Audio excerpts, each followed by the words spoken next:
2023வது வருஷ இறுதியில் red C செங்கடல் பகுதியில் ஏற்பட்ட ஒரு அச்சுறுத்தலால் பதற்றத்தினால பெரிய கப்பல் நிறுவனங்கள்லாம் வேறு ரூட்டை கண்டுபிடிச்சி போக வேண்டிய இருந்தது.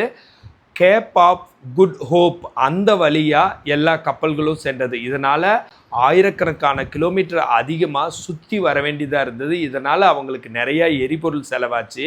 இதனால் என்னாச்சுன்னா வரவேண்டிய உணவுப் பொருட்கள் உட்பட பல பொருட்கள் தாமதமாயிருச்சு, விலையும் ரொம்ப அதிகமாயிருச்சு.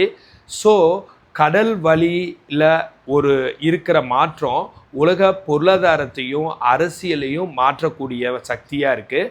ஸோ உலக அரசியலை தெரிஞ்சுக்கணுன்னா கடல் வழியால் ஏற்படுற ஒரு சங்கிலி தொடரான பொருளாதார பின்விளைவுகளையும் அரசியல் பின்விளைவுகளையும் நம்ம தெரிஞ்சு வச்சுருக்கணும். இந்த மாதிரி உலக அரசியலை புரிஞ்சுக்கணும்னு நினச்சிங்கன்னா என் வீடியோவை ஃபாலோ பண்ண மறக்காதீங்க. நான் உங்கள் பிரகாஷ், ஃபிசியோதெரபிஸ்ட்.